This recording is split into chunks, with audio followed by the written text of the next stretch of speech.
नमस्कार। कोरोना योग एपिसोड 56 में आपका हार्दिक स्वागत है। आज हम जानेंगे सिद्धासन।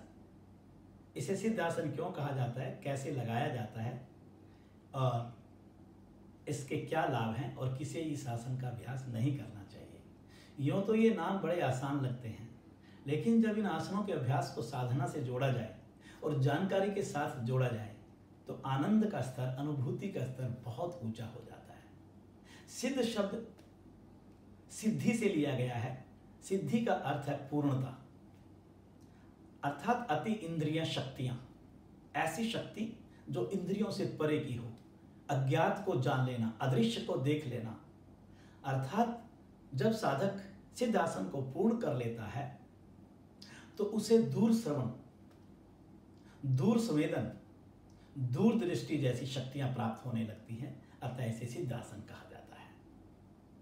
सिद्धासन ब्रह्मचर्य के मार्ग पर चलने के लिए भी बहुत उच्च कोटि का आसन माना गया है। इस आसन को लगाने के लिए हम आसन पर बैठकर दोनों टांगों को सामने की ओर फैला देते हैं, एड़ी पंजे मिला लेते हैं, पंजों को आगे की ओर पूरी तरह तान देते हैं। पश्चात बाएं पैर को मोड़ते हुए एड़ी को बहुत बारीकी से समझना है, गुदा मूल के पास ले जाते हैं और गुदा मूल और जननेंद्रिय के ऊपर इसका विशेष दबाव बने। पश्चात ये तलवा जंघा के भीतरी भाग को छुएगा।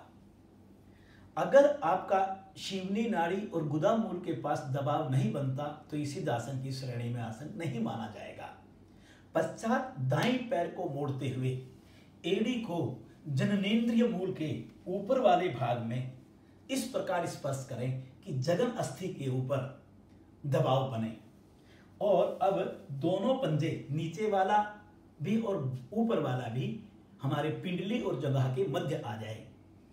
पश्चात हम दोनों हाथों, घुटने हमारे धरती पर होने चाहिए, दोनों हाथ ज्ञान मुद्रा में या चिन्ह मुद्रा में रख करके मेरुदंड को सीधा कर लें।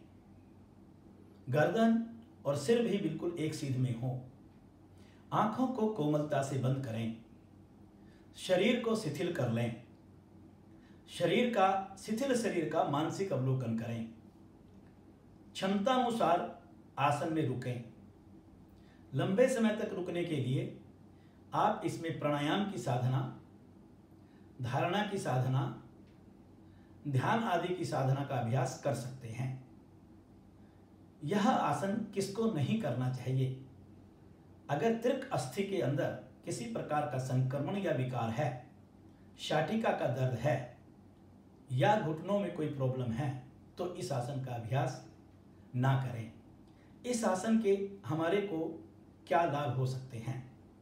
देखिए, इसमें सर्वप्रथम जब हमारी एड़ी, बाईं एड़ी इस वक्त गुदा मूल पर दबाव बनाए रखे, जिसकी वजह से मूलाधार चक्र जागृत होता है, ऊपर की एड़ी हमारे जगनस्थि पर दबाव बनाती है, जिससे कि हमारा स्वाधिष्ठान चक्र प्रभावित होता है।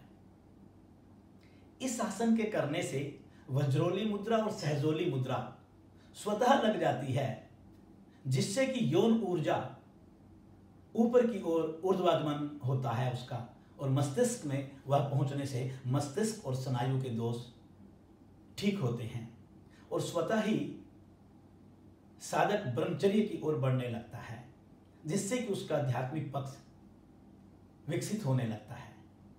अगर आप स्थूल रूप में भी देखें तो हमारे श्रोणी प्रदेश, जो कटी प्रदेश वाला भाग है, उस हिस्से को प्राणिक ऊर्जा और रक्त का परिसंचरण प्रचुर मात्रा में मिलने से उसका पोषण ठीक प्रकार से होने लगता है। प्रजनन अंगों के दोष ठीक होते हैं, निष्कासन अंग सुदृढ़ बनते हैं, पाचन अंग भी हमारे अच्छे बनते हैं। इस आसन का अभ्यास करने से हमारी रीढ़ और स्नायु भी स्वस्थ बनती है। पर इसमें एक विशेष सावधानी यह भी बरतनी है कि जो सांसारिक व्यक्ति हैं, जो गृहस्थी व्यक्ति हैं, वह अगर ऐसी आयु से गुजर रहे हैं जिसे बच्चे को जन्म देने की आयु कहलाती है, उन्हें उस समय के दौरान इस आसन का लंबे समय तक अभ्यास नहीं करना चाहिए। अन्यथा 50 वर्ष की आयु के बाद इस साधना का अभ्यास लंबे समय तक वांछनीय है। आप इसका अभ्यास अपनी साधना में कीजिए और अपने आध्यात्मिक पक्ष को विकसित कीजिए। आपका बहुत बहुत धन्यवाद।